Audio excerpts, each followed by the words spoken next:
一家人好酒好菜的招待客人，可客人却掀了桌子，男人被强按手印，妹妹吓得精神恍惚，一头撞死在门框上，母亲悲痛欲绝，一病不起，熬了不到2个月就撒手人寰。父亲瘸着腿去讨说法，被活活打断另一条腿，扔在雪地里冻了1夜，被找到时人已经硬了。而男人的妻子为了替男人安葬父母，把自己卖给了一个50多岁的傻子，换来了20块钱。1年后，用一根麻绳结束了生命。然而男人天性窝囊，早下得连夜逃了出来，在外头浑浑噩噩过了10几年。男人每晚闭上眼，都是家人惨死的画面，妻子那双绝望的眼睛，最后在一个雪夜，他站在山崖跳了下去。再睁眼，男人正躺在家里的炕上。陈爷猛地从炕上弹起，大口喘气，冷汗直流。陈爷猛地转头，堂屋里狗腿子正抓着陈父枯瘦的手，往一张刺眼的卖身契上硬按。我这是重生了，重生在王赖子上门逼债的这一天。陈瘸子，别给脸不要脸，今儿可是大年30，赵爷发话了，这债今天必须清，没现钱。行啊，拿你闺女点，这手印你今年按也得按，不按老子帮你按。不能啊，王大哥，求你了，小野他妹才18，他不能。18咋了？18正好，赵爷说了，模样周正，伺候好了，说不定就把这些都免了。畜生，你们这帮畜生！陈母从灶台边扑过来，却被另一个跟班一把推倒在地。妈！角落里，一个少女惊叫出声，想要冲过来，却被一个身影拦住了。是苏荷，她比陈野大1岁，是隔壁苏家的闺女，从小跟陈野定了娃娃亲。此刻她死死咬着嘴唇，把吓坏了的陈小妹护在身后，眼睛死死瞪着王赖子。陈野一言不发，赤着脚踩在冰冷的地面上，从里屋跨到了堂屋。王赖子还按着陈父的手，斜眼瞥见了陈野。哟，陈家这废物醒了，正好来看看你爹是怎么。陈野根本没听他说完，就深抄起地下的开水壶，对准王赖子的脸，毫不犹豫地泼了下去。王赖子像被扔进油锅的虾，整个人弹跳起来，撞翻了旁边的凳子，一屁股摔倒在地，捂着脸在地上打滚。我的脸，我的眼睛，烫死我了！陈野，你个王八蛋，你个杀千刀的，我要杀了你！屋里所有人都愣住了，众人都难以置信地看着陈野。这是陈野吗？这个从小到大都懦弱、胆小、遇事只会缩在后头的陈野，竟然敢拿滚粥泼王赖子，那可是赵老虎的头号狗腿子啊！陈野一把将卖身契抓了过来，你敢抢？陈野没理他，只是把纸翻过来，露出背面空白处，然后他把自己的右手食指塞进了嘴里，狠狠地咬了下去。鲜血瞬间涌了出来。小野，陈母想要扑过来，陈野抬手制止了他，他用流血的手指抵住纸背，开始写字。7天连本带利，陈野。陈野抓起这张染血的纸，几步走到还在呻吟的王赖子面前蹲下。看清楚了，回去告诉赵老虎，想动我家人，让他把棺材备好。他把纸狠狠拍在了王赖子红肿的脸上，王赖子被这气势射得一哆嗦。你疯了！欠债还钱，天经地义。你欠赵爷的钱7天连本带利，1分不少。7天之后钱还不上，我陈野这条命给你们！陈野不再看他，站起身走到桌旁，桌上放着一把杀猪刀。陈野握住了刀柄，他手臂高高扬起，再狠狠落下，刀尖直接穿透了木板。陈野转身面向王赖子和那2个跟班。滚！王赖子猛地一个激灵，连滚带爬的从地上挣扎起来，捂着脑袋就往外冲。疯了，陈野疯了！你等着，赵爷饶不了你，你们全家都等死吧！王赖子3人走了，陈母还瘫坐在门槛边，忽然哇的一声哭了出来。完了，全完了！我的儿啊，你怎么这么糊涂啊？那是赵老虎啊，那是吃人不吐骨头的赵老虎啊！你逞什么能啊？你充什么好汉啊？7天，咱家连7块钱都拿不出来，你这不是把全家往死路上逼吗？你这是要逼死你爹妈，逼死你妹妹啊！哎，小野，那是赵老虎啊！你这是嫌咱家死得不够快吗？陈野他今天居然站出来了，他没再像以前那样遇到事就缩在角落，或者干脆跑得不见人影。苏荷走到陈野面前，低头看了看他还在渗血的右手食指，从怀里掏出一块手帕递了过去。你的手流血了，包一下吧。陈野看着那块手帕，又抬头看着苏荷的脸。上一世，苏荷也曾在类似的场景下递给我一块手帕，可他当时怎么做的？他一把打掉了手帕，那一刻苏荷的眼神，他到现在都记得。陈野深吸一口气，压下心头翻涌的酸楚和悔恨，他没有接那块手帕，而是抬起受伤的手，在破棉袄的袖口上随意蹭了蹭。没事，一点小伤。苏荷的手僵在半空，眼神按了按，慢慢收了回去。陈野看到了他眼神的变化。对不起，但现在不是解释的时候。他转身，径直走向屋里角落的木柜子，拉开了柜门，最下面压着一个用蓝布包着的小包裹。陈野把包裹拿了出来，一层层揭开，里面包着一本账本。这是陈野他翻开第1页，上面是用毛笔写的账目，记得都是些陈年旧事。民国37年春，介与村西李老栓高粱1斗，延明秋后还1斗2升，立字为据。丙申年冬，村东张二狗家媳妇难产，借去银元3块，救命急用，为立字据。张二狗口头承诺来年开春还。最早的记录能追溯到陈野的爷爷那一辈。陈野的爷爷为人厚道，屯里谁家有困难，他都愿意帮一把。爷爷有个习惯，帮了人一定要记下来。帮人是情分，不帮是本分。我记下来，不是要挟恩图报，是让我自己知道，我陈家人对得起天地良心。至于别人还不还，那是别人的良心。陈野合上账本，爸妈以前是我混蛋，败光了家底，欠了一屁股债，让全家跟着我受罪，抬不起头。但这本账，这上面记着的是咱陈家祖祖辈辈积下的德，是欠咱陈家的情，是那些欺负过咱、占过咱便宜的人留下的把柄。这7天，我不光要还赵老虎的债，这账本上的名字有一个算一个，欠咱家的，我要连本带利拿回来。小野，你说胡话呢？这都多少年的老黄历了，人家早不认了。再说，就算认，那点东西够干啥的？赵老虎的债可是800块啊！陈野没有直接回答父亲的话，他小心地将账本重新用蓝布包好，揣进怀里。上一世，我能从街头混混爬起来，吃过垃圾桶里的剩饭，睡过桥洞，挨过刀子，遭过背叛，最后白手起家，一手打造出市值1000亿的商业帝国，成为人人仰望的首富。我就不信玩不转这一个小小的黑瞎子屯。赵老虎不过是一条盘踞在山沟里的地头蛇，你的账我要还，但我的账你也得清。全村蹲家烤地瓜嗑瓜子，男人却背着比人还高的空竹篓，揣着一捆红线，一头扎进老猎户都怕的鬼见愁。要知道那山里不仅有吃人的野猪，传闻还有会勾魂的黑影。上一个进深山的樵夫，3天后只找回半只草鞋，可谁都不知道这男人是重生带了鉴宝眼的狠角色。枯草丛里5块钱一株的重楼，他扫一眼就精准锁定；万丈深渊下800块一株的百年野山参，他将根系脉络都看得一清二楚。哟，这不是陈大少爷吗？大年初一不在家哭丧，背个筐装样子给谁看呢？人家可是立了军令状的，7天还债，指着进山挖金元宝呢，哈哈哈哈！陈野连头都没偏一下，仿佛没听见，径直走到村口木栅栏前，栅栏上挂着粗铁链，旁边立着一块歪斜的木牌，上面用红漆歪歪扭扭写着“赵爷有令，片叶不许出村”。2个穿着军大衣的打手正围着火盆烤红薯，看见陈野，其中一个抄起火钳，当的敲在栅栏上。站住！瞎啊，没看见封山了。陈野停步，哈出一口白气，在睫毛上结了细小的冰晶。我进山不带货出村。进山喂狼啊！去！赵爷说了，陈家的人连个屁都不准带出去。陈野抬起眼，目光如刀，刺向打手臂。路是国家的，山是集体的，赵老虎这手是不是伸得太长了？嘿，你个二流子还敢顶嘴，信不信老子？他举起拳头，但话没说完，陈野突然向前一步，凑近2人，压低声音：我要是空手回来，那7天后我没归赵爷；我要是真挖到宝，赵爷才有得赚。你们现在拦我，是想断赵爷的财路。打手举起的拳头僵在半空，他和同伴对视一眼，都从对方眼中看到了犹豫。滚！死在山里，别指望我们去收尸。陈野冷笑一声，侧身从栅栏缝隙挤了出去。借你吉言。陈野踩碎雪地的沉重脚步声，逐渐转变为深山枯枝被踩断的清脆响声。深山老林，积雪覆盖了所有路径，四周全是扭曲的枯藤和光秃秃的老树，一片死寂，连鸟叫声都没有。这里是连老猎户都不敢轻易踏足的鬼见愁。陈野喘着粗气，睫毛上结满了冰碴，他抹了一把脸，目光扫过脚边一丛枯草。突然，他的视野中，原本灰暗的枯草丛闪烁起微弱的光圈，一个个半透明的文字框像弹幕一样浮现在植物上方。陈野浑身一震，猛地揉了揉眼睛，再睁开，那些文字还在。真的还在，前世的鉴宝眼还在。这是他在前世摸爬滚打30年，在古玩行当里练出的绝技，能看透物品本质价值的鉴宝眼，竟然随着重生一起回来了。他立刻集中精神，视线快速移动，像扫描仪一样掠过雪地、岩石、枯树，最终定格在一株不起眼的暗紫色植物上。系统提示：制成蛇药成品，价值50元。陈野的呼吸瞬间急促起来。5块钱，这年头县城工人1个月工资才30，这一株就是5天的工钱。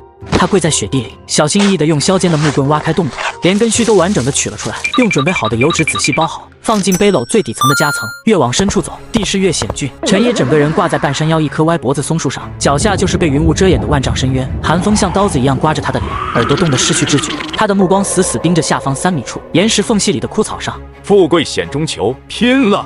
他深吸一口气，单手险险扣住下方一道岩缝，碎石哗啦啦落下深渊，久久听不见回响。陈野额头青筋暴起，另一只手艰难地伸向那株枯草。就在他的手指触碰到红绳的瞬间，那株枯草上方爆发出耀眼的金色光芒。陈野的瞳孔骤然收缩。800，这不仅能还债，还能起家。巨大的狂喜让他险些松手，他强迫自己冷静。足足用了半个小时，一株完整的人参被取了出来。陈野将它贴身塞进棉袄内衬，紧贴着心口的位置。陈野转过一道山包，准备下山，迎面就撞上了一队人，5、6个手持棍棒的汉子，牵着2条半人高毛色黑蛋的狼狗，领头的是赵老虎的侄子，外号赵疯子，脸上有道刀疤，眼神凶狠。哟，这不是陈野吗？怎么背篓还是空的？怀里藏什么了？鼓鼓囊囊的。陈野下意识捂住胸口，后退一步。关你屁事！这山里的耗子都是我爹的，给我搜，敢反抗就放狗咬死他，3亿万。2条狼狗伏低身子，喉咙里发出低沉的呜呜声。獠牙外露，陈野的脑子飞速转动。硬拼肯定不行，这2条畜生真吃过人。赵疯子带人在这里堵我，绝不是巧合，村里肯定有人给他报信。他的手悄悄伸进背篓侧面的夹层，摸到了刚才挖7叶一枝花时顺手采的几株半生植物，那是剧毒的闹羊花，民间又叫羊植竹，牲畜误食会发狂。上，咬死他！狗绳松开，2条恶犬如离弦之箭，一左一右扑向陈野，速度之快，带起一片血雾。陈野不退反进，在恶犬扑到面前的瞬间，暴喝一声：“畜生，吃这个！”他猛地将手里揉碎的闹羊花粉末和草汁，迎着狂风一把扬了出去。绿色的粉末顺着风，精准地糊在2条狼狗湿润的鼻头和张开的大嘴里。2条狗发出凄厉的惨叫，在空中就失去平衡，重重摔在雪地上。它们开始剧烈翻滚，眼珠迅速充血，口吐白沫。然后，在赵疯子和狗腿子们惊恐的目光中，2条发狂的狗调转方向，冲着最近的人。来，大黑、二黑，是我的。1条狗死死咬住他的小腿，棉裤瞬间撕裂，鲜血涌出。另1条腾空而起，扑向他的喉咙。拉开，快拉开他们！这群狗疯了！狗腿子们吓得魂飞魄散，扔了棍子，手忙脚乱地去拉扯狗链，但发狂的狗力大无比，场面瞬间混乱不堪。雪地上溅开刺目的血迹和狗涎。陈野冷冷地看了一眼这人间地狱般的景象，转身就跑。慢慢玩，爷不奉。商店门口挂着严禁殴打顾客的牌子，可里面的店员却把鸡毛掸子甩得呼呼响。男人左脚刚踏进店门，掸子已经抽到了他脸上，紧接着是第2下、第3下，硬是把他从门槛里打了出去。去，要饭去对过墙根底下，没看这什么地儿啊？踩脏了你赔得起吗？我不讨饭，那条红围巾多少钱？哟呵，癞蛤蟆想吃天鹅肉，那可是上海产的羊毛围巾，8块钱一条，把你卖了都凑不够个零头，滚！你会后悔的。后悔？我后悔没早点把你踹出去，滚！臭要饭的！陈野隔着布满霜花的玻璃，死死盯着那条鲜红的围巾，又看了一眼眼镜男得意的脸，转身离开。等着，很快。一辆黑色的红旗轿车像风了一样冲过来，直接骑上了马路牙子，车门还没停稳就被推开。爸，你别吓我！来人啊！救命啊！司机背着一个穿着中山装的老头冲下车，老头双眼紧闭，嘴唇紫得吓人，手捂着胸口。医院呢？最近的医院在哪？这看着像心梗啊，去医院得绕过2条街，怕是来不及了。爸，你醒醒，我是傲雪啊，谁能救我爸？我给他磕头了。小姐，别这样。围观人群围了一圈，但没人敢动。陈野扒开人群，大步走进去。放平，别晃他！你个叫花子干什么？滚开！想让他死你就继续吼。急性心梗，脉象微弱，阳气将脱，人参吊命，再刺激太阳穴，唤醒心脉。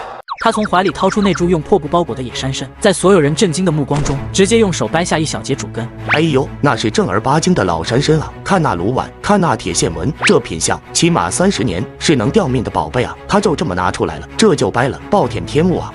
含着，参须塞入老头口中，陈野双手如电，拇指死死按住老头的太阳穴。给我醒过来！大概过了10秒，原本死寂的老头突然猛地抽了一口气，紫干的脸色以肉眼可见的速度褪去。傲雪，爸，活了，真的活了。林父被扶上车休息，林傲雪站起身，此时才看清救命恩人是个乞丐。他眼神复杂，但动作利索，直接从皮包里掏出一叠厚厚的大团结。你救了我爸，这猪参我买了，这里是1000块，足够你在乡下盖3栋像样的砖瓦房，或者舒舒服服过好几年了。周围的路人倒吸一口凉气。老天爷，1000块，我这辈子都没见过这么多钱。这后生走大运了，一猪参救条命，换1000块，值，太值了。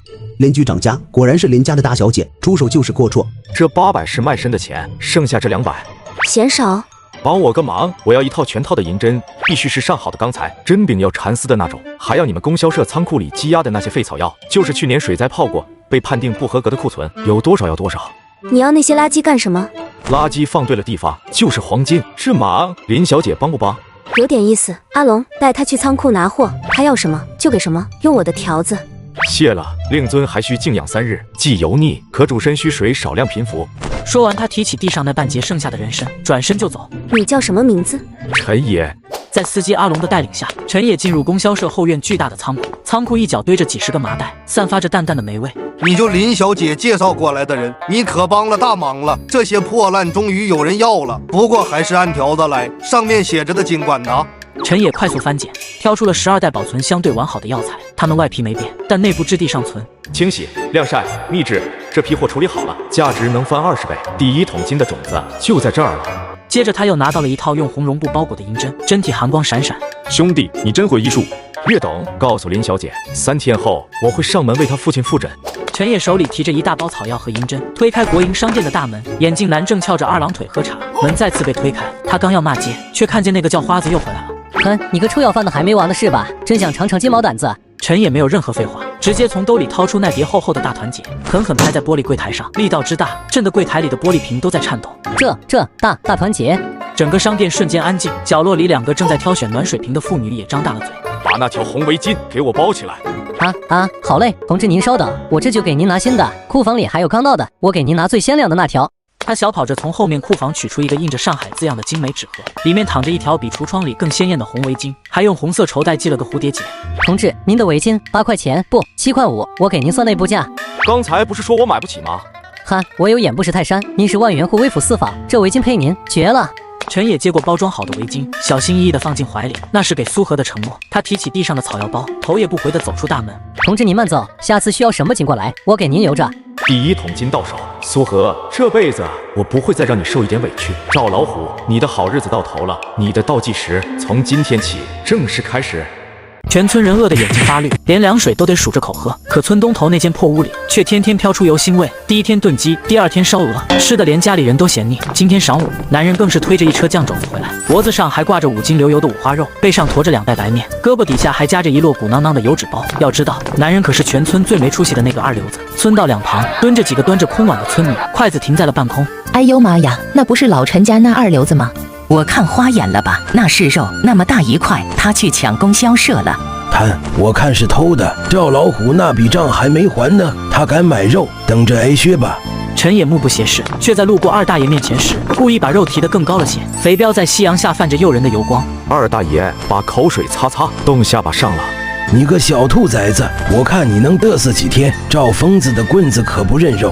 陈野头也不回，继续往前走，推开那扇咯吱作响的破木门。屋里的寒气比外头更刺骨，唯一的热源是灶堂里将细未熄的几根柴火，挣扎着吐出一点可怜的红光。苏荷正把手泡在冰水里洗衣服呢，每搓一下衣服，她都疼得微微皱眉。陈小妹蜷在炕角，裹着破棉被，眼巴巴地看着门外。陈母半躺在炕上，时不时发出1-2声压抑的咳嗽，眼睛里满是化不开的忧愁。门开了，陈野带着一身寒气和一股浓烈的肉香钻了进来。陈小妹的鼻子猛地抽动，几乎是从炕上弹了起来。哥，是肉味儿，是肉，真的是肉。陈母撑着身子坐起，脸上的惊愕瞬间被恐惧覆盖。小野，你哪来的钱买这些？你可不能干傻事啊！赵老虎那边正虎视眈眈等着抓我们把柄，这要是来路不正……陈也没说话，把肉面和油纸包放在唯一一张没瘸腿的桌子上，然后他径直走向苏荷。手拿出来。苏荷吓了一跳，他没有解释，而是从怀里贴着心口最暖和的地方掏出一个油纸包。在苏荷茫然的目光中，陈也一层层小心翼翼地剥开油纸，露出那条上海产的羊毛红围巾。这是……陈也动作有些笨拙。别动，以后你不用再缩着脖子走路，不用再羡慕村口里会计媳妇那条围巾，这只是个开始。你疯了！手抚上围巾，想摸又不敢用力。这得多少钱啊，陈野？咱们家还欠着赵老虎那么多钱，那是要命的债。你不想办法攒钱还债，买这些做什么？赵老虎不会放过我们的。他……陈野刚要开口，破旧的木门被一脚踹开，赵疯子拄着根棍子，一瘸一拐地闯了进来，小腿上缠着渗血的破布，他身后跟着2个满脸横肉、手持枣木棍的打手。哟，吃肉呢？日子过得挺滋润啊，陈野。看来昨天在山里捞着不少好处。陈母吓得浑身发抖。赵爷，不是说好7天吗？这才第1天啊，您行好。呸！老子说到了就到了。老虎哥说了，怕你们这穷酸样还不上钱，偷跑了。今天要么还钱，要么就把你家丫头带走抵利息。虽然瘦了点，养2年也能干活。陈小妹吓得尖叫，往苏荷身后躲。哥姐，我不去。苏荷下意识把陈小妹紧紧搂在怀里，用身体挡住她。陈也一步上前，一共多少？哈哈哈哈！听听，这二流子问多少？连本带利800，整整800块。你把你这破房子拆了卖木头，把你全家卖了都不够。打手伸手就去推陈野，跟他废什么话？老虎哥说了，先砸了这家，给他们长长记性。说着，他举起枣木棍，朝着桌上那袋白面狠狠砸去。棍子带着风声落下，啪一声闷响，棍子停在了半空。陈野单手稳稳地抓住了碗口粗的枣木棍，打手用力抽了抽，棍子像焊在了陈野手里。陈野缓缓抬眼：“我让你砸了吗？反了你了，还敢还手？给我往死里打，打死算我的！”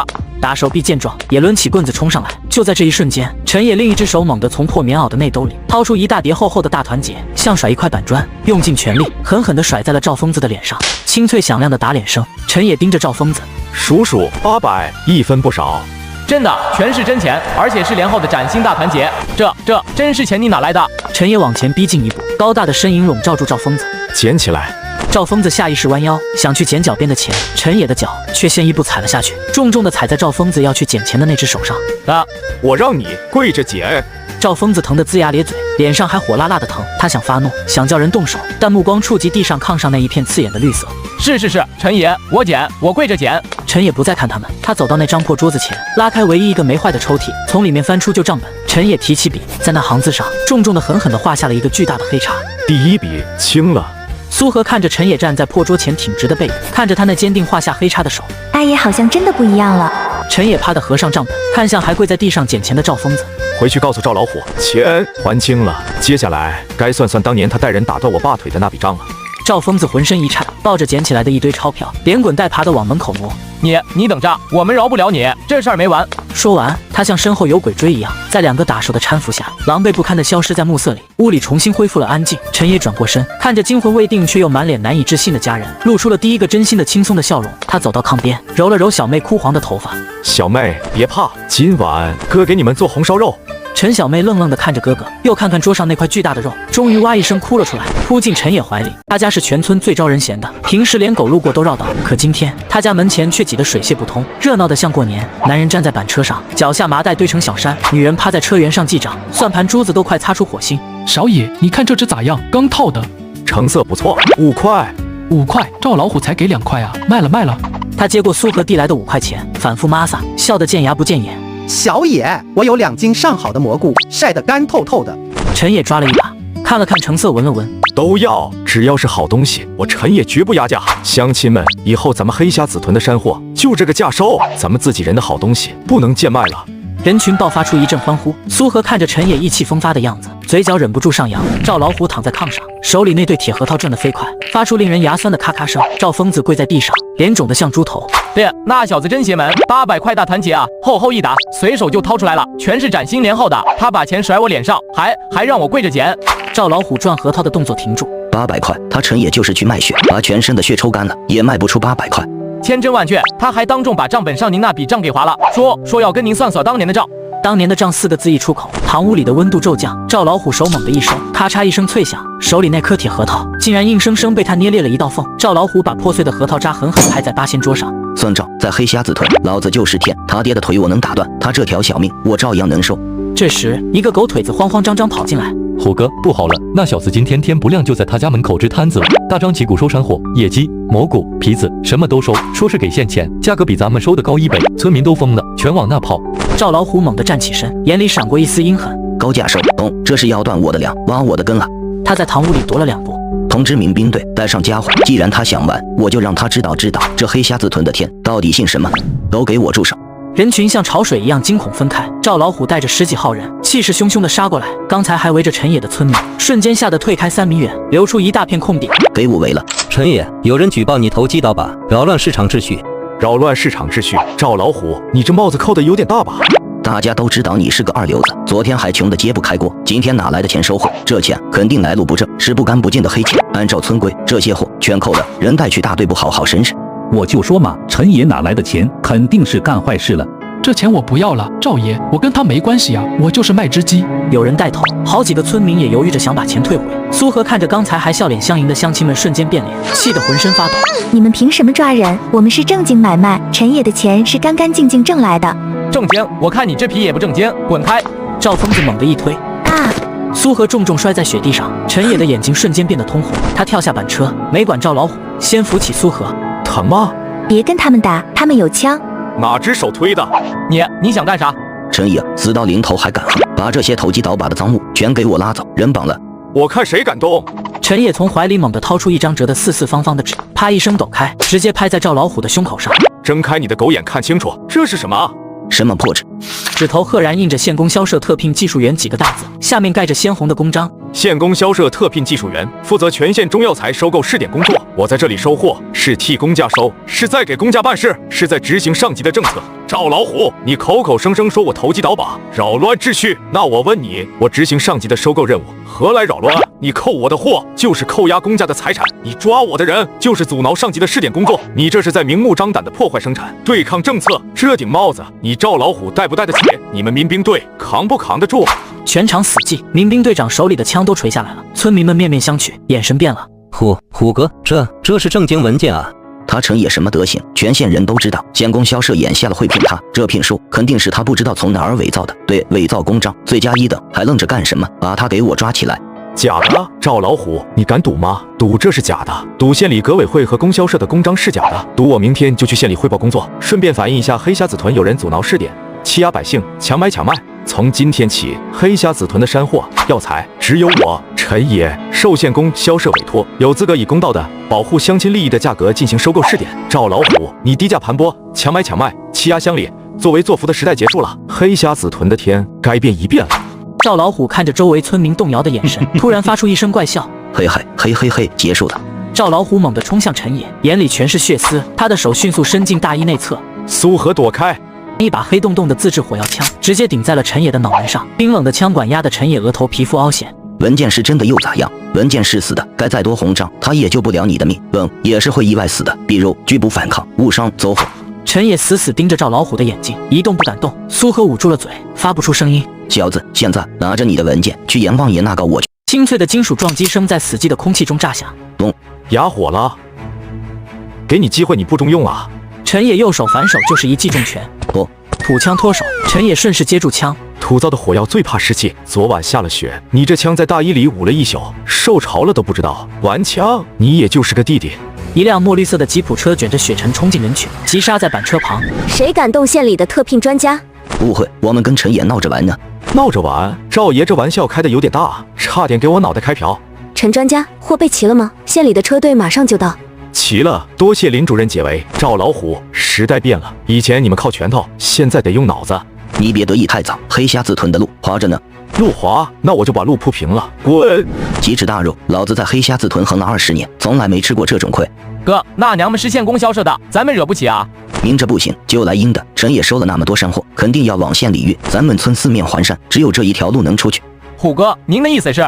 那座石墙是出村的必经之路，今晚带几管炸药过去，明早天一亮，我要听个响。那可是公家的桥，交他了，那是年久失修，关我屁事。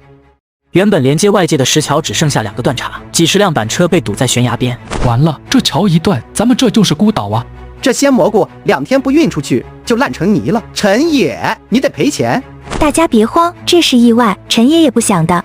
不想，我看就是他晦气。赵老虎说了，谁跟陈野干谁倒霉。陈野站在河滩乱石上，眼睛死死盯着河面。陈野眼中浑浊的河水上方浮现出一行淡蓝色的数据流，箭头指向下游一个隐蔽的溶洞口。陆断了，赵老虎以为能困死我。苏荷，信我吗？山货走陆路要1天，走这条水路只要2个小时。那是鬼见愁，以前有人进去就没出来过。路是人走出来的，没有路我就劈开一条路。不想穷一辈子的，是个爷们的，都给我过来砍竹子、造筏子。几个胆大的年轻村民站了出来。不一会儿，3张巨大的竹筏在激流中起伏。陈野手持长篙站在船头，抓稳了，进洞，左转30度，避开暗礁，冲过去。竹筏刚刚冲出黑暗的溶洞，一艘改装过的铁皮渔船横在河道中央。来者不善。铁皮船头，一个披着貂皮坎肩的女人。哟，这是哪来的野汉子，敢闯我红姐的水路？借个道，做笔大买卖。借道得留下买路财，要么留货，要么留人。我要是都不留呢？陈野借力翻上了2层甲板，身手不错，但这儿是黑水河，过路费货留下一半，人跪下磕3个响头，滚。一半？嫌少，那就全留下。我看你印堂发黑，这货你吞不下，怕你这命也留不住，找死！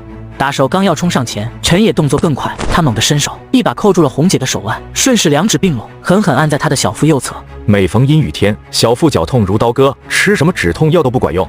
你怎么知道？我是山里人，专治疑难杂症，我有药能救你的命。你要是敢骗我，我把你剁碎了喂鱼。陈野出手如电，3根银针瞬间刺入红姐腹部大穴。红姐身体猛地一僵，额头冷汗直冒，猛地吐出一大口黑血。黑血吐出后，她原本苍白的脸色竟以肉眼可见的速度泛起红润。有点东西啊，刚才姐姐多有得罪。别套近乎。怎么救了姐姐的命，不想要点报酬？姐姐这船上好东西可不少。这生意你要不要？生意？这批山货我要临县最高的市价，另外我要借你的船把货运到省城。凭什么？凭这买卖，全天下只有我陈也能做。行，这批货我要了，不过人我也要了。今晚来我房里谈细节。陈也眉头微皱，红姐却已经转身走向船舱。你真要去他房里？为了全村的命，龙潭虎穴也得闯。一个只有巴掌大的深褐色玻璃瓶被狠狠拍在红木桌上。别拿这种兑水的假酒糊弄我，喝这个什么玩意儿？一股子腥味，你想毒死老娘？这是毒也是药，五不蛇，你们收5块钱一条，我把它剥皮、取胆、提炼毒液，配上7叶一枝花，熬了整整3天，专治风湿骨痛、跌打损伤。这瓶蛇毒精油，黑市能卖这个说500，这一瓶顶工人干2年，干了你要什么？我要你所有的黑市渠道，还有借你的人跟我回村。可以，要多少你尽管开口。2辆吉普车嚣张地停在村口，陈野手里提着一个沉甸甸的黑皮箱。野哥，直接去赵老虎家。不急，先回家，把钱给我爹妈看一眼，让他们睡个安稳觉。陈野大步流星走向自家破院子。苏荷，等我，今晚过后，没人敢再欺负你。陈野推开院门的手僵在半空，原本破旧但整洁的院子，此刻像被台风过境。爸妈！角落里，陈府抱着腿呻吟，陈母披头散发的哭嚎。院子正中央，苏荷倒在废墟中。苏荷，小野啊，赵老虎是赵老虎的人，他们说你跑了，要抓苏荷去抵债，苏荷不肯，拿头撞了柱子啊。陈野没有说话，颤抖着手去探他的鼻息。还在。陈野缓缓抬起头。赵老虎，今晚我要屠了他的狗窝。苏荷死死攥着一张皱巴巴的配方纸。野哥，配方我没给赵疯子。傻子，一张破纸哪有你的命值钱？他说要打断你的腿，我怕。苏荷头一歪，彻底晕了过去。还有气，我的车在村口，送县医院，快！带上我爹妈林傲雪，算我欠你一条命。你去哪？陈野，你别乱来，杀人是要偿命的。红姐在，借你的保镖护送他们出村，谁敢拦车撞死算我的。成，这单生意姐姐赔本也做。陈野跪在烂泥里，徒手刨开灶台下的砖块，一把生锈的双管猎枪露了出来。这是爷爷留下的老物件，不过里面只有2发子弹。警告：宿主杀意值已突破临界点，暴力复仇将扣除所有商业积分。警告：是否终止行动？滚！老子今天不谈生意，只谈生死。陈野从兜里摸出2颗红色的猎枪子弹，塞进枪膛。今天晚上黑匣子屯要死人。陈野提枪来到赵家大院门口，赵家大院灯火通明。妈的，那小娘皮嘴真硬，撞了墙都不肯交配方。不过没事，明天把陈野那瘸子爹调村口，我看他出不出来。5个威武，在这黑匣子屯，您就是天。突然，2扇厚重的木门轰然倒塌，门口站着一个人，提着枪，浑身是泥。谁啊？找死！陈野没有废话，枪口直指赵老虎的脑袋。赵老虎，你的天塌了！陈野高举的猎枪重重砸在赵疯子的膝盖上。啊！我的腿，救我！陈野，你他妈找死！给我剁碎了他！几十把砍刀举起，陈野突然松开猎枪，从衣服里拿出来一排土制炸药包，一根引信正滋滋冒着火星。来，谁想先上路？炸药！你个疯子，这是全村，你想把大家都炸死？苏荷要是没了，你们全家都得给他陪葬。陈野往前走一步，一脚踩住想要爬走的赵疯子。哪只手碰的他？这只……野哥，爷爷，我错了，我就是吓唬他啊！陈野狠狠踩下，这一脚是替苏荷还的。救命啊！陈野，住手！你要钱我给你，你要什么我都给你。钱？我现在不要钱了，我要你们赵家从此在黑匣子屯出名。这一声吼伴随着胸前引信即将烧完的火光，彻底击溃了打手们的心理防线。转眼间，院子里只剩下瘫软在地的赵老虎父子。陈野，大侄子，有话好说，快掐了引信，要炸了！引信烧到了尽头，赵老虎绝望地闭上眼，然而并没有爆炸，只有噗的一声轻响，引信灭了。陈野伸手从炸药包里抓了一把，他手一扬，面粉洒了赵老虎一脸。面粉做的，赵老虎，你也有吓尿裤子的时候。你耍我！就在赵老虎想要反扑的瞬间，刺耳的警笛声划破夜空。都不许动，把手举起来！赵老虎正指着陈野疯狂叫嚣，一双冰冷的手铐直接铐在了赵老虎的手腕上。队长，你考反了吧？他在那边，那个疯子在那边，抓的就是你。凭什么？我犯什么法了？我是受害者。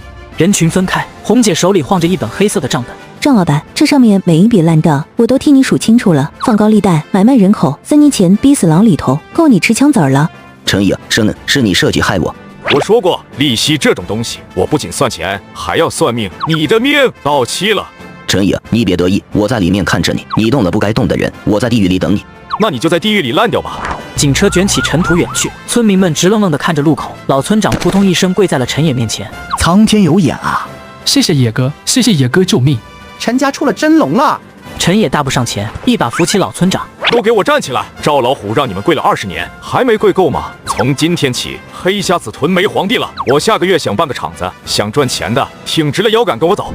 昏黄的煤油灯下，陈野翻开了那本泛黄的旧账本，第一页赫然写着3个大字：赵老虎。第一个，红笔狠狠划下，赵老虎3个字被鲜红的叉号覆盖。赵老虎倒了，但他背后那个收山货的上面人才是真正的大鱼。陈野翻开账本的第2页，那上面写着一个新的名字：县供销社刘大头。红绸布猛地被扯下，一块崭新的牌匾暴露在村民视野下。都听好了，只要进了我的厂，底薪30，管3顿饭，干得好的年底发肉。30，城里工人也才28啊。野哥，看我是你三舅老爷的邻居啊。别急着攀亲戚，我有言在先，我这人记性好得很，以前的事我可都记着呢。陈家二叔费了9牛2虎之力挤到最前面。野子，二叔以前是糊涂，但咱们毕竟是一家的，这工头的位置能不能给我？二叔是吧？哎，我想想，你说我家小妹能换2袋棒子面，要把她拉去给傻子当媳妇，这话是你嘴里喷出来的吧？误会，那是为了给大哥抵债。抵债？拿我的家人抵债？我的厂养狗看门，养猪吃肉，就是不养白眼狼。你不能这么绝，全村都看着呢。谁敢替他说情？一起滚蛋！此时，苏荷有些害羞地走上台，陈野原本阴狠的脸瞬间化开。还有个事儿宣布，这厂子我不当家。陈野从兜里掏出一把黄铜钥匙，塞进苏荷手里。以后他就是财务总监，发多少钱他说了算。谁要是敢让他皱一下眉头，我就让他这辈子都抬不起头。你疯了？当着这么多人，就是让他们看着你是我的底线，谁动谁死。就在全村人都兴奋地看着，突然砰一声，整个工厂瞬间陷入一片漆黑。陈野立马冲进配电室，有人在外面的变压器上动了手脚，线被剪断了。刘大头，一定是他干的，我不去找你，你倒先来断我的粮。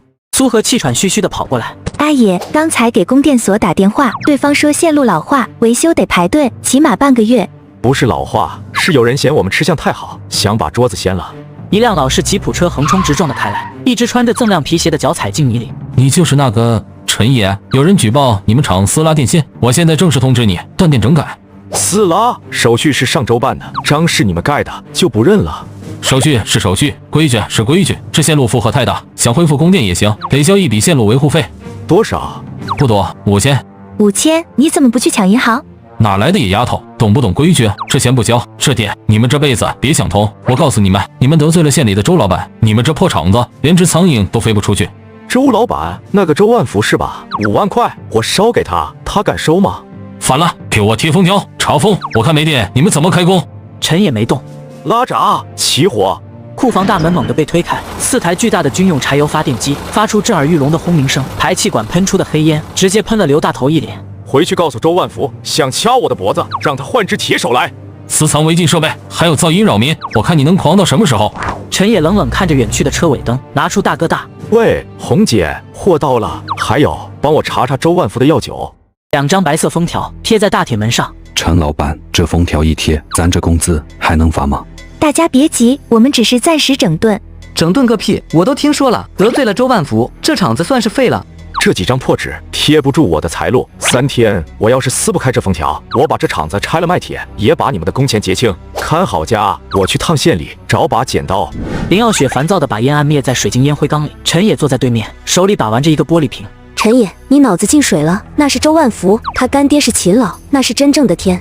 正因为是秦老，我才来找你。听说秦老早年打仗受过寒，这几年腿疼得下不了地。你怎么知道？这可是机密。傲雪，周万福靠的是送钱，那是狗腿子；你能送命，那就是救命恩人。这中间的差别，你比我懂。你想让我干什么？今晚秦老在东方饭店过寿，带我进去。行，信你一回。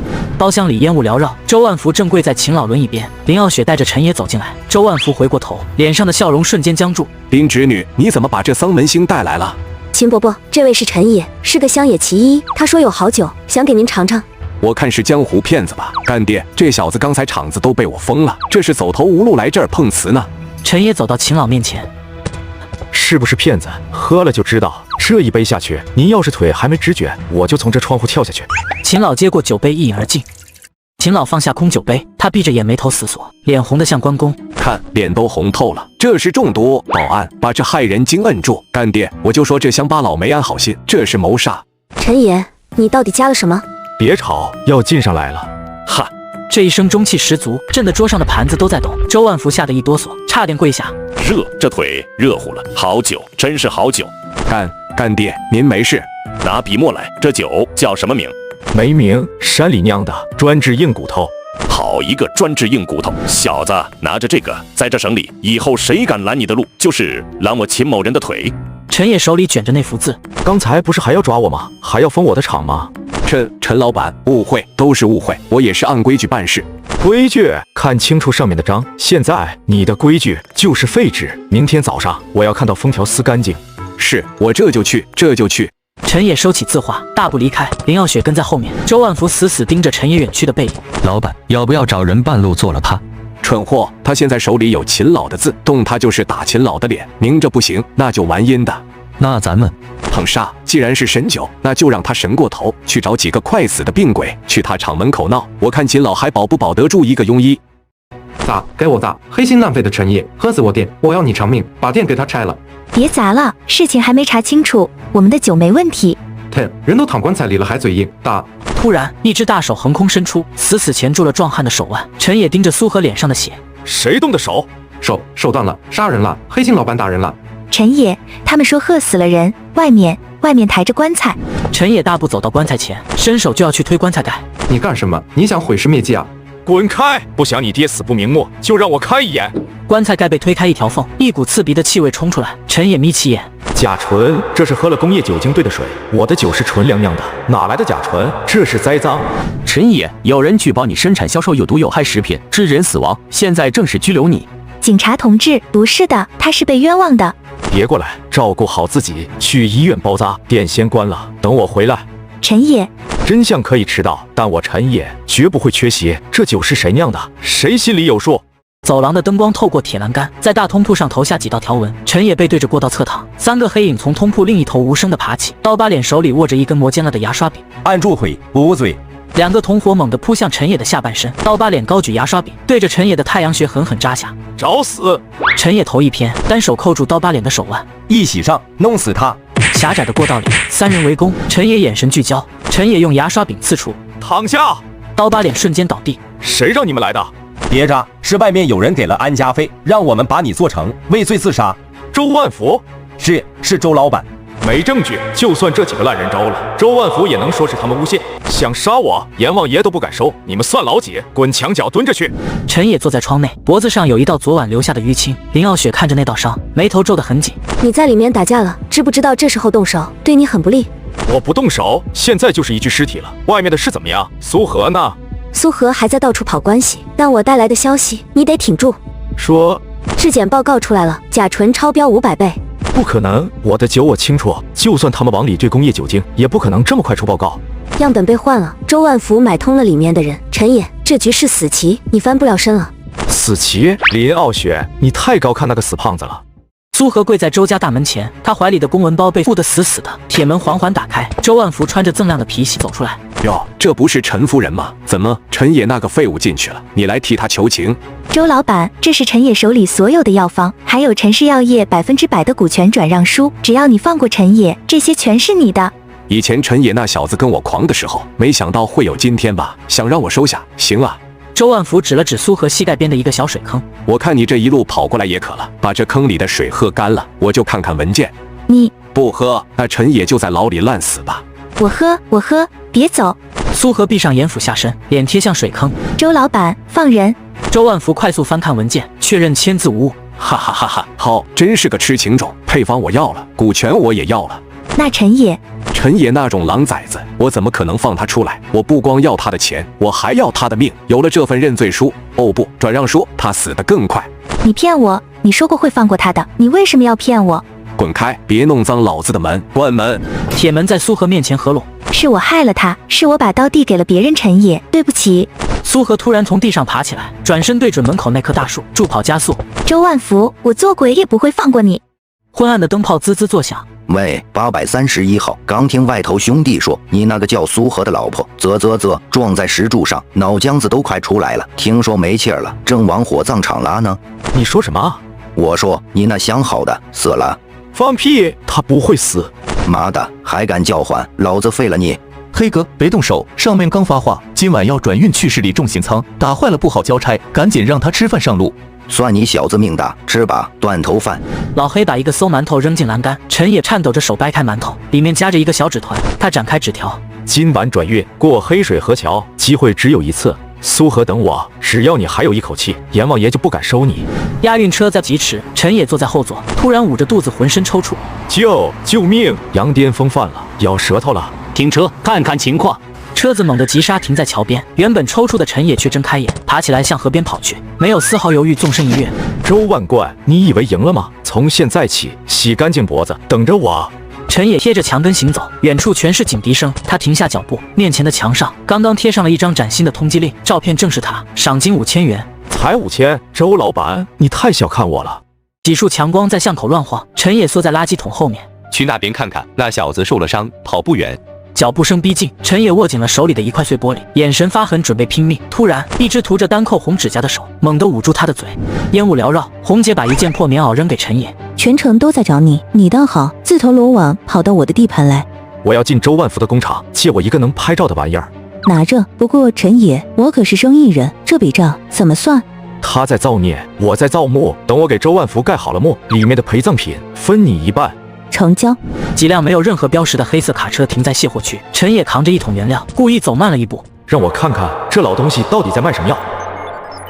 周万福，你这是要害多少人？磨成什么？想偷懒啊？赶紧搬进去。是，这就搬。巨大的搅拌池里，几只死老鼠漂浮在上面。陈野躲在立柱后，胸口的微型相机镜头对准了这一切。周万福正指着流水线大笑。再加2桶水，那帮穷鬼懂什么酒？喝不死就行。这一批货明天必须发出去。这一池子下去得死多少人？陈野刚迈出一步，抓住那个人，鬼鬼祟祟躲在那干什么呢？不好，被发现了。哟，这不是陈老板吗？越狱出来不逃命，跑我这儿来参观学习。学习谈不上，就是来看看你这棺材板钉得够不够结实。几十根棍子捅向陈野，陈野侧身避开一击，顺手抄起地上的灭火器，对着冲在最前面的保镖面门就是一喷。趁着混乱，陈野钻进了一辆运货的皮卡里。都给我滚开！别让他跑了，给我堵住门！后视镜里，3辆黑色越野车咬了上来，车窗降下，有人探出身子，手里拿着猎枪。跟完真的，那就看谁命硬！皮卡在泥泞的路上疯狂蛇行走位，前方是一片漆黑的施工区，陈野死死盯着前方。前面是断桥，好地方，适合埋人。想要我的命，下辈子吧！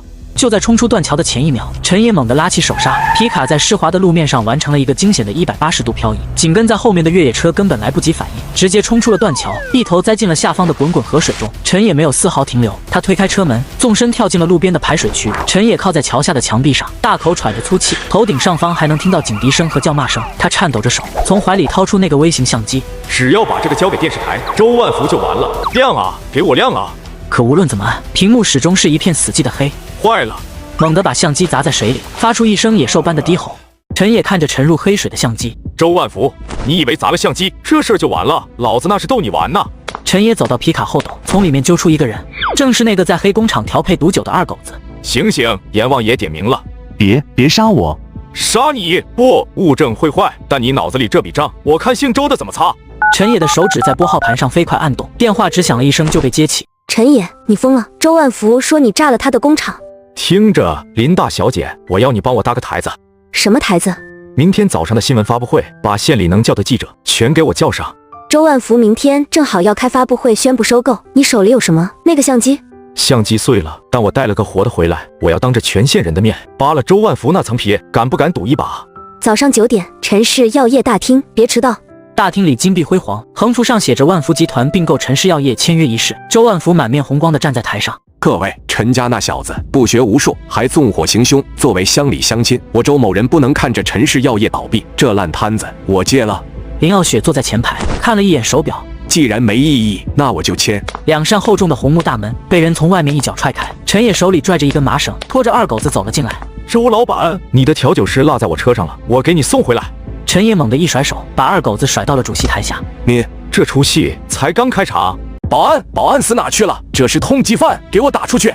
姓周的，别急着叫唤，让大伙听听这是哪位贵人。我招，我全招，我是二狗子，都是周老板让我干的。你放屁！我不认识你，这是污蔑。陈爷给了你多少钱？说清楚，哪批酒？怎么兑的？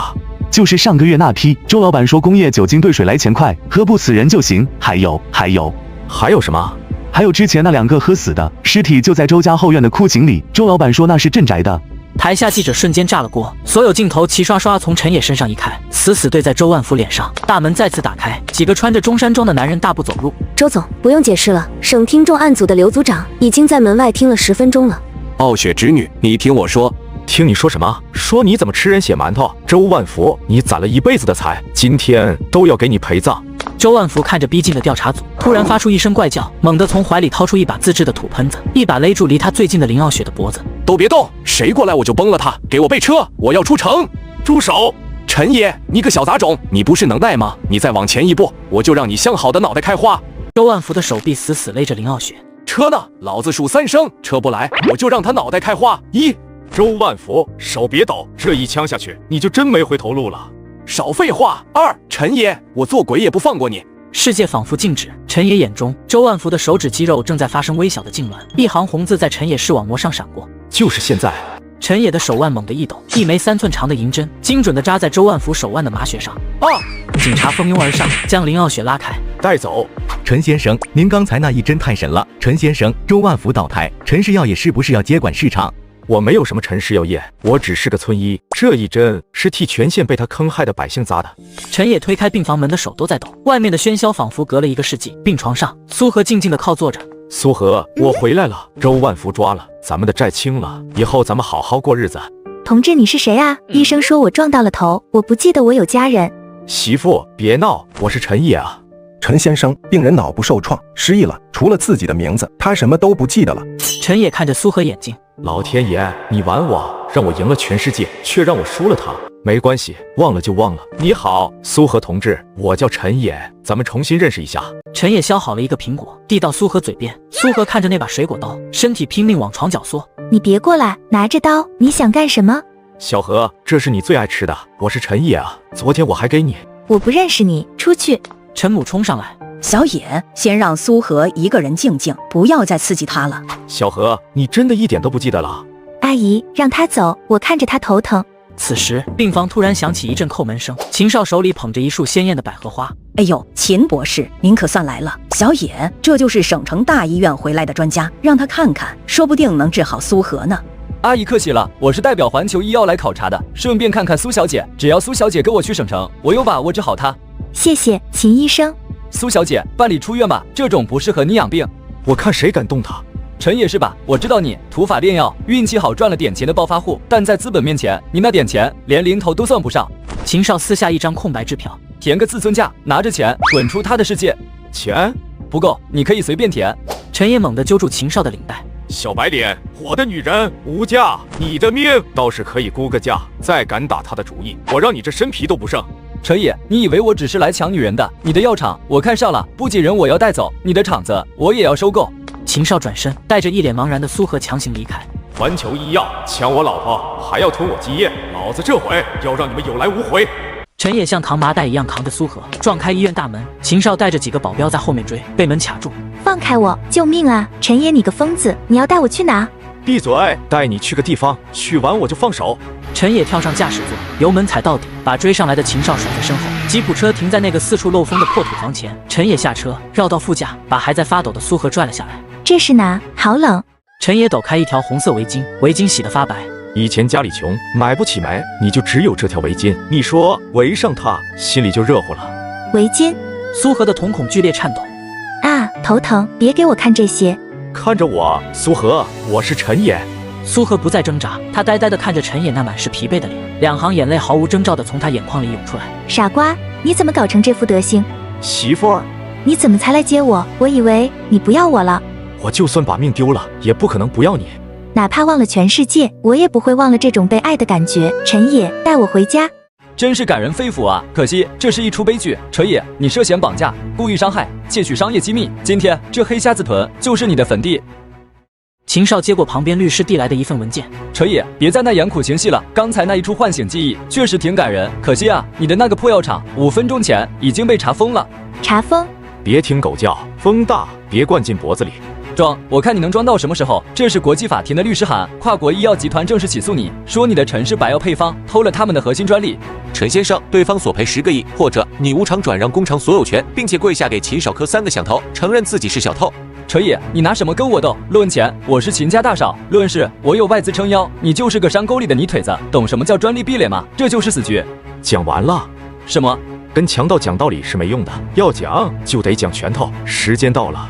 远处漆黑的夜空中突然传来沉闷的轰鸣声，地上的雪粒开始疯狂震动，所有人都惊恐地抬头。什么声音？打雷了吗？不是雷，秦少，你看天上。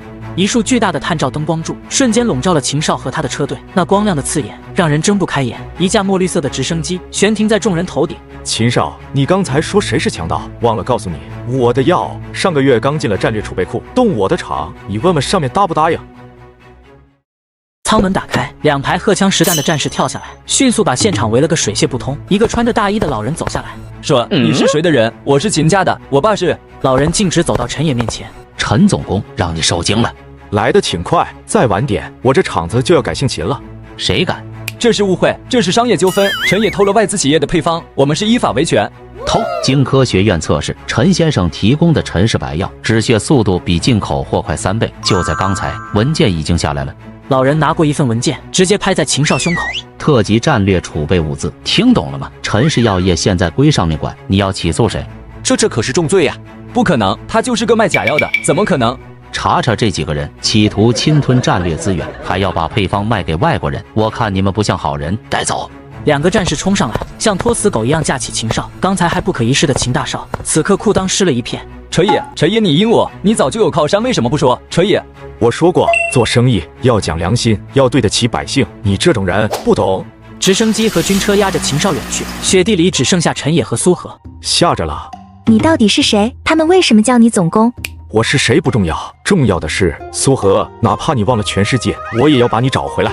陈野从怀里掏出那本旧账本，翻到最后一页，上面没有债，只有一张手绘的婚纱。这是我欠你的最后一样东西。从村口一直扑到了山顶。哎呦，老张，你也穿上名牌了。当年借给陈总那5块钱，真是这辈子最划算的买卖。那可不，咱现在是原始股股东。林耀雪正在帮苏荷整理头纱，红姐靠在门口，手里晃着一杯香槟。也就是你受得了他上周收购那个法国药企，硬是把价格压低了30%，那帮老外脸都绿了。拿着，这是姐姐给大侄子的见面礼，以后程野要是敢欺负你，你就带着孩子来找我，红姐养你。他不敢，现在的陈氏集团财务大权可都在我手里。傲雪姐、红姐，谢谢你们。谢什么？是我们该谢谢他，没有他，我现在还是个在县城混日子的娇小姐。行了，吉时到了，去吧。陈野站在舞台中央，老婆，我有样东西要给你。陈野从怀里掏出那个旧账本，还有债没还清。以前这里面记的是耻辱，欠谁家5斤米，欠谁家10块钱，债早就还清了，剩下的都是咱们给这世道积的德。苏荷，这辈子下辈子这本账归你管。好，我管一辈子。别哭，妆花了就不是最美的新娘子了。陈野牵着苏荷站在最高的山头上。媳妇，还记得那天吗？那时候家里连揭不开锅，赵老虎还要抓你去抵债。记得那时候你像头风狼，吓死人了。以前我只想活着，像条狗一样也要活下去，但现在我要让这大山里的人都活得有尊严，我要让全世界都知道，咱们中国的中药腰杆子是硬的。